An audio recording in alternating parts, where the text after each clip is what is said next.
ឆ្នាំ1935នៅភូមិគោកចំបក់ស្រុកកណ្ដាលស្ទឹងខេត្តកណ្ដាលមានការដកហូតងារមេឃុំកឹមរួចហើយលើកបន្ទប់មេឃុំផាន់ជំនួសវិញព្រោះពូផាន់មានទ្រព្យសម្បត្តិច្រើនពូកែទាពន្ធដារនិងចេះពពគុណចាស់ហ្វាយនាយថ្ងៃអាទិត្យមេឃុំផាន់តែនាំលោកចាស់ហ្វាយស្រុកទៅផឹកស៊ីរកស្រីញី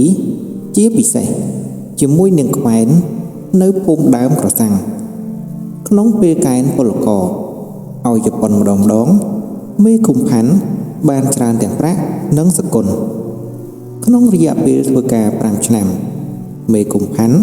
ទទួលបានមេដាយមាសដល់ទៅ2លឹមជាកូនប្រុសរបស់តង៉ែតយីមុកត្រូវមេឃុំផាន់កែនឲ្យទៅធ្វើពលានយន្តហោះនៅពោធិ៍ចិនតុងទោះបីនៅសល់ជាង1ខែទៀតត្រូវរៀបការក៏ដោយលឹមជាអ្នកបួសរៀនខាងផ្លូវពុទ្ធសាសនា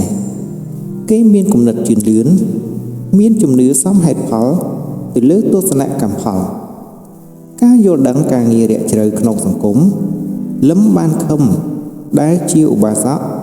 ខើជើងទៅបាសាក់ព្រះត្រពាំងជួយណែនាំពេលទៅកំណែននៅពោធិ៍ចិនតុងមេឃុំផាន់និងចាស់ហ្វាយស្រុកមានឧបាយកលអាក្រក់ចង់បាននាងហេងដោយឲ្យយាយច័ន្ទធ្វើជាមេអណ្ដើកការនេះ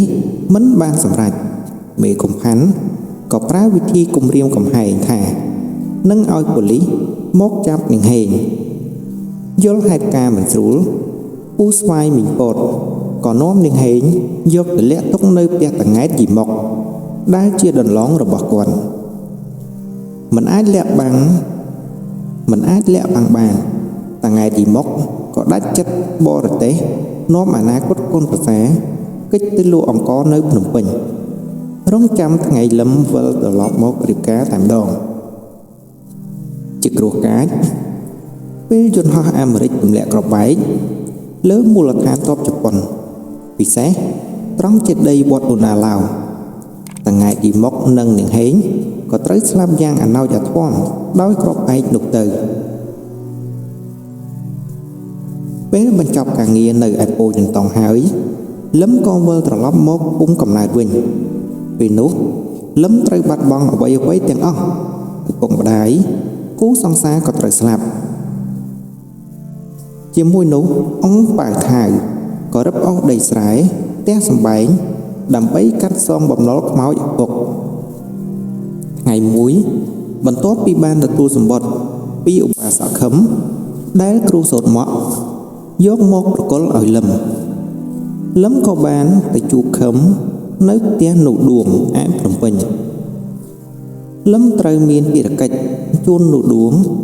ដែលទៅប្រត់កិច្ចចេញពីគុកទៅស្វ័យដូនកៅដើម្បីបន្តចលនាតស៊ូជាមួយបារាំងមឹងត្រូវជាប្អូនបង្កើតរបស់នូដួងក្រោយពីបានរៀនចប់វិទ្យាល័យបានចូលទៅបម្រើការងារនៅខេត្តព្រៃវែងមឹងបានសម្រាកនៅផ្ទះអ្នកគ្រូពេជ្រនារីអ្នកគ្រូនេះមានប្អូនស្រីជីដូនមួយម្នាក់ឈ្មោះអ្នកគ្រូគូរស់មឹងនិងអ្នកគ្រូគូរស់តែនាំគ្នាដើរកម្សាន្តនៅវាលស្រែប្រាំងហើយបានយល់ចិត្តយល់ថ្លើមគ្នាដោយស្មោះក្រោយមកមឹងបានទទួលសម្បត្តិពីនូដួងជាបងឲ្យចូលព្រៃដើម្បីធ្វើការតស៊ូជាមួយគ្នាយប់នោះមឹងក៏សរសេរសម្បត្តិជាពាក្យកាបដាក់ក្រោមពូកទុកឲ្យអ្នកគ្រូរស់រួចក៏ចេញទៅតាមបងនៅឆ្នាំ1954សន្និសិទសឺណែវ